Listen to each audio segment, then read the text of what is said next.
Good morning, everyone. Australia Post is a cherished national institution, over 200 years old. It delivers to over 12 million delivery points right around Australia. It performs a range of vital community service obligations, and especially in rural and regional Australia, Australia Post not only serves as the post office, often it is the only banking service in town, the newsagent or the retailer. So it is important. But we know that Australia Post has been facing many challenges over a long period of time. These include the decline in letters being sent and received, and also the rise of parcels. And we know that Australia Post faces particular competition from international competitors who are coming in, building their own networks, and Australia Post needs to ensure that it remains viable.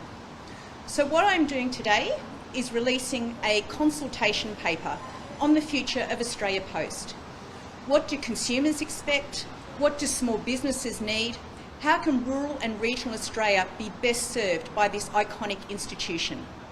It's important for Australia Post to be seen as a key driver of productivity in our economy. It needs to be adaptive. It cannot stand still. We have seen what happens around the world to state-sponsored postal services when they fail. They fail their consumers and they fail their economies. We will not let this happen to Australia Post. That is the reason why we are kickstarting this process to modernise Australia Post, who are currently subject to essentially the same regulatory burdens as they had 25 years ago. We need to understand the challenges that Australia Post faces, but equally we need to be transparent and listen to Australians about what they need and how Australia Post can best service them. That is the purpose of this consultation. Lastly, I want to acknowledge the most important asset of Australia Post is its people. It's some 60,000 workforce. And I especially acknowledge the work that is already being undertaken by the Communication Workers Union in conjunction with Australia Post to jointly develop trials of different delivery models. Feedback on these delivery models will be undertaken throughout April and June. And it is vitally important that the workforce is brought along on this journey, that they are properly consulted, and that we understand how important they are to ensuring Australia Post remains financially viable so that their jobs, their good paying jobs, remain viable as well. I'll hand over to Paul Graham, the CEO of Australia Post. Thank you, Minister, and good morning, everybody. Australia Post warmly welcomes the Minister's announcement today, and we support both the discussion paper and the consultation process. A discussion paper on modernising the service of Australia Post is a conversation that, frankly, the Australian community needs to have. Our letters business has been on unstoppable decline since 2008. We face a difficult future as fewer people send letters and consumers increasingly embrace digital services, a trend that is playing out globally. Australia Post plays a critical role in the lives of all Australians, and particularly, as the Minister mentioned, in rural and regional Australia and remote areas, and that is never going to change. Over the past 3 years, we've invested more than $1 billion in our network, in our digital capability, in our people and in our services. And we will continue to do that to ensure that we are meeting both the future and today's needs of our customers. But despite these investments, we are on a path towards significant losses as Australians and the National Postal Service continue to change. We are an entirely self-funded business, and so we do not want to become a burden on the Australian taxpayer, and using the funds that we would otherwise lose to ensure that the government continue to invest in the right things for the community: hospitals, schools, roads, etc. We have a distinct two-speed business, with our letters business weighing heavily on our e-commerce driven parcel business, where we compete with both multinationals and strong local players. We seek to gain bigger market share, but if we don't address our letter business, then we'll impact our ability to service the community, not just in our mail business, in our parcel business, our bank at post, and the other broad services that we provide. We have started making changes to meet the challenges that we face, but we want to hear from the community about what they want and how we engage and chart our way forward as an essential service to that community. The good news is that a financially sustainable and modernised Australian Post will be able to continue to invest to meet the challenging and changing needs of these communities, both in metropolitan Australia as well as regional and rural Australia. We are looking to continue to increase more delivery points, create more efficiency, and also make it easier for people to do business with Australia Post. We are very aware of our significant service obligations, and we want to ensure that we maintain those, but the way in doing that is to ensure we have a financially viable Australia Post. We look forward to working with the government and all stakeholders on this process and taking the feedback to help shape the future of Australia Post for the next 214 years. Minister, we have seen a whole lot of regional banks close in the last number of years. Given there is going to be some kind of restructure in terms of how Australia Post functions and how it is financially viable, can you guarantee for regional Australians they won't see a reduction in services? Well, I can assure regional and rural Australia that one of the primary principles we have in this discussion paper is to ensure that they are well serviced and recognising the vital role that they play. You mentioned banking services. We know that over the years some 600 branches have closed in rural and regional Australia. In many cases, Australia Post has been the entity that has come in and picked up that slack and fulfilled those obligations to the community. Australia Post is continually working to improve its bank at post system, which is in some over 1,000 branches. And I think it's important to note that as these bank branches move out, they save money, but for Australia Post, the amount that is returned to those licensees and to Post itself is actually not commensurate with the savings that those banks have made. So I assure rural and regional Australians that our prime focus is to ensure that they continue to be well served, that they have what they need, that we recognise them as being important not only in terms of postal services and banking services, but also to the entire community. We have not made any decisions in this regard, and I stress that this is a consultation paper. I'm very heartened by the response I've received so far from key stakeholders in this area representing the regions. They understand the need to modernise. It's only by having a financially sustainable Australia Post that we can do more in those regions, including innovative attempts to improve things such as small and micro business needs. So do you think that there are going to be any kind of Australia Post closures in regional Australia as this consultation process begins? Well, to be clear, openings and closings of retail outlets occurs as a matter of course, including, for example, as new suburbs are built and new postal services are put in, but also a lot of postal services are small businesses and they may choose to retire, move on, leases expire and so forth. That is part of the business as usual of Australia Post, some coming and going. But it is our absolute intention, and we make this crystal clear up front in this paper, there will be no privatisation of Australia Post or any part of it, and servicing the needs of rural and regional Australia must be paramount in any modernisation process. Okay, well, you need desperate times, desperate measures. What are you going to do? I mean, you're saying you're not doing anything regionally, locally. What are you doing mainstream? I mean, the price of stamp going up. I mean, give us something you think that will happen. Well, let's be clear, there is a range of regulatory levers that the government has, but also the day-to-day operations are undertaken by Australia Post itself. The price of a stamp actually was submitted by Australia Post to the regulator earlier this year, and it increased by 10 cents. So we set out in this consultation paper a range of possible measures for which no decisions have been made. Give us a few ideas. One of them that we've got in here, for example, is around stamp pricing. Another one is in terms of delivery options. I mentioned that delivery trials, new methods of delivery trials are being undertaken at the moment because, as the CEO said, we have a situation where the letters business is actually losing money. It's some $200 million that's gone just alone to this time. So we need to ensure that the delivery model remains sustainable, that Australia Post continues to be able to service the needs through the parcel division, but most importantly, that it is able to be financially sustainable to support everything that we need to do, not only in the regions, but also to have a viable workforce. Well, we point out in this discussion paper that there are a range of existing regulatory obligations. One of those is essentially a 5-day delivery service. We currently have a situation where there's only about 2 letters that are being received each week, and I hazard a guess that many people don't know that there is a 5-day delivery service. So I'll hand over to the CEO, because we are trialling some different forms of deliveries to be able to make those savings, but also ensure that we meet those existing community service obligations. Yes, thank you, Minister. As the Minister says, you know, a network of our size, we're constantly looking at ways to drive efficiency and meet the changing needs as volumes go up and down, as new suburbs come on. We deliver to 200,000 more delivery points each calendar year. So we're delivering more points, but obviously less volume. And I use the analogy, it's like building petrol stations and everybody's going electric. So it is a key area of focus, and as the Minister acknowledged, we have a trial going on at the moment to look at how different models would work, but this is part of our normal course of business. We're always looking at different models so we can do that. Can you change the rules? Can you change those regulations?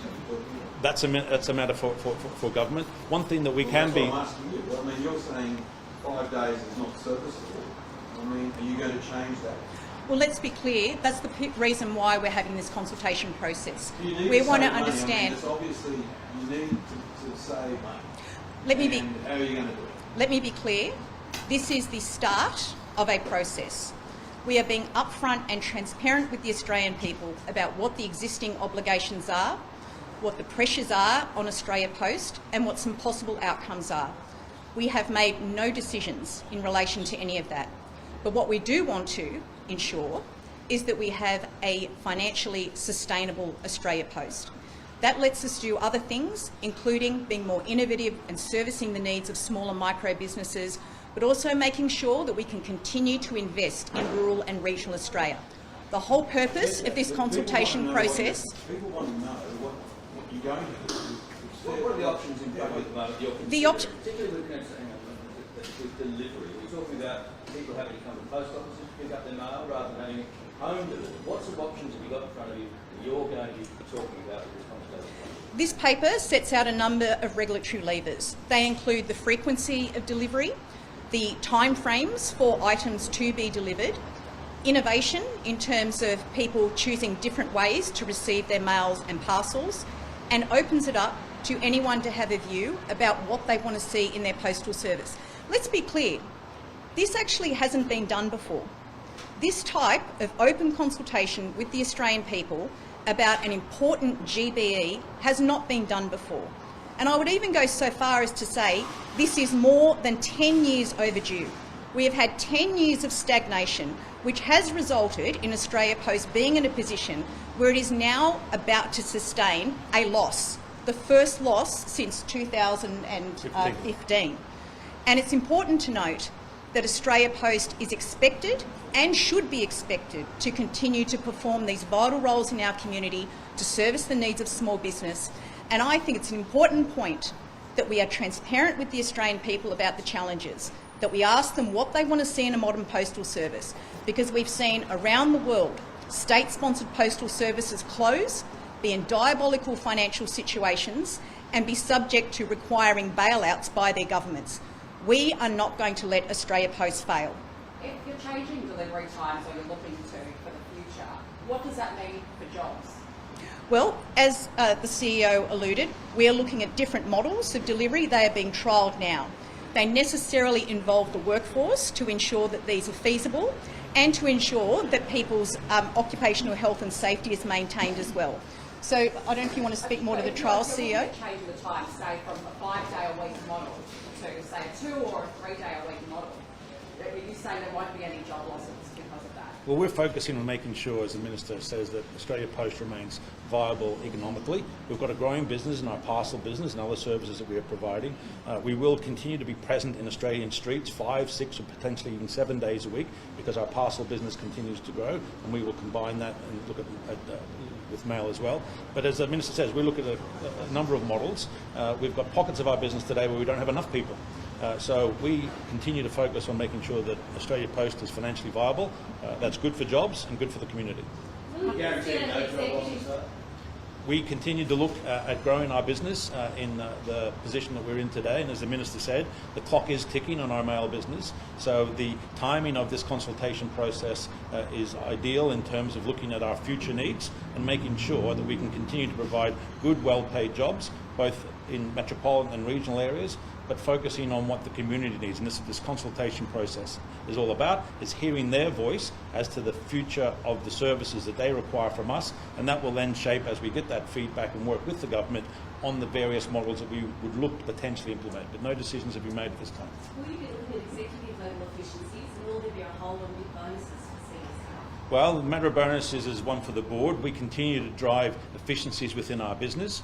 We've taken over $200 million of cost efficiencies in our business last financial year, and we're on track to do that again. We know we're in a race with a lot of other global and domestic competitors in probably what is one of the most competitive industries in the world, the e-commerce parcel business. So it's really critical for us to stay efficient. It's critical for us to continue investing. It's critical for us to continue to meet the needs, as the Minister mentioned, particularly of small and medium businesses who rely essentially on Australia Post to help grow their business. And that's why we need to be financially sustainable, because without that sustainability, our ability to invest and be innovative in those services becomes very, very challenging, and therefore we open that market up to others. How soon can we see change? We continue to review our structures and our efficiencies, and we continue to take cost out where it makes sense, but also making sure we're making the necessary investments in the areas of our business that grow and the areas of our business that need investment. How soon can we see changes being made? Is it going to be this year? Well, the consultation process runs until the end of April. We will then, the government will obviously take that consultation and that feedback into account, and we will work proactively with the government and all our stakeholders, the unions, licensed post offices, small business, to ensure that what is then looked at fulfills the needs of the community both today and into the future. But as the Minister emphasised, no decisions have been made as yet, which is why the consultation process is so critical, and why we encourage anybody who has a view, be it a key stakeholder or small business or someone at home around the future of Australia Post, we want that voice to be heard. But the price of stamps went up recently. Correct. In January 1. Correct. Okay, so that's January 1. Are we looking at putting the price of stamps up further? Is what we're trying to do. Well, that's one of the regulatory levers in the consultation paper, but again, no decisions have been made, and it's up to Australia Post to put in that application to the regulator if it chooses to do that. The general members of the public are going to go, great, put the price of stamps. Well, let's be clear as well. The average Australian consumer alone sends about 15 letters a year. We emphasise the need to maintain those concession stamps as well, but I think another element that may be of surprise to many people is that some 97% of letters that are sent today are actually business and government. It's actually 3% that are sent by consumers. And increasingly, business and government is becoming more and more digitised, be it for cost savings or be it for environmental measures as well. So we need to put that into context. So we're putting it into context, do we need the postie? Absolutely, we need the postie. We need the postie. We know that Australia Post will be there to deliver letters whenever they need to be delivered. The last letter, whenever that day comes, when the last letter is sent, it will be delivered by Australia Post. But we need to understand the challenges that are being faced right now. We have a 5-day delivery service where the average person receives some 2 letters a week. In the next 10 years, that will be 1. Meanwhile, the parcels business is booming. It's facing intense competition, and small businesses and rural and regional Australia need to ensure they are supported by this great institution. So sitting the postie on the motorbike delivering letters to people's homes are under threat. That is a fact. That is a fact because we have much less letters that are being delivered now. But we need to ensure that we have in place the workforce that we need to fulfil all the functions that Australia Post has. We need to ensure we have a workforce that is adaptable. We need to ensure that they have good paying jobs, be they in the letters section as it exists now or other sections of the business. And we know that Australia Post is being adaptive now. It understands the challenges, and we want to ensure that it remains financially sustainable so that it can sustain these good, well-paying jobs, including for our fantastic posties. Minister, do you expect at any stage that there might be federal funding required for a Well, let's be clear, we want Australia Post to be financially sustainable. We know that the situation we inherited with $1 trillion of debt and the situation we've inherited with this GBE is one that requires close examination. But I want to be very clear with the Australian people. We want Australia Post to be able to stand on its own 2 feet. We want it to succeed. We want its workforce to meet the needs of Australians. We want to have good, well-paying jobs in this organisation that serve a productivity benefit right around this country. I think, as the Minister said also, this is not something that has happened overnight. We've been seeing this trend for 10 years. I think the fortunate position we are in is that it's not too late. And the discussion paper comes at a time when we can make the right decisions for the future of Australia Post and therefore continue to deliver for Australia. We have seen overseas where those decisions were not made and therefore the postal services were into significant decline and significant losses. We're not there yet. I certainly as a CEO don't want to go there, and we don't have to go there provided we work closely with our communities, with our customers and our stakeholders to shape the future of what Australia Post needs to be today and hopefully for the next 200 years. And Last question, please. And just very quickly on another issue, Minister, what's your response to today's AIC report that outlines low sexual violence reporting rates stemming from dating apps? How has the outcome for the roundtable progressed, as we're seeing that the problem is potentially getting worse? We are progressing those outcomes from the roundtable, including engaging with the federal and state attorneys general, and also seeking advice from our various agencies into what further can be done. I'm very pleased that some of those dating apps whom I have engaged with since that roundtable have in fact introduced extra safety features. It is a concern that some of those safety features are behind a paywall, but we still know this to be a fact. There's some 3 million Australians who are now using these dating app services. But unfortunately, we see that some 3/4 of people who are using them, predominantly women, of course, are victims of some form of online abuse. So it remains a very high priority of the Albanese government to keep all Australians safe. We continue to pursue those outcomes and discuss the regulatory options, and I expect to have more to say on that very shortly. Thank you, everyone. Thank you.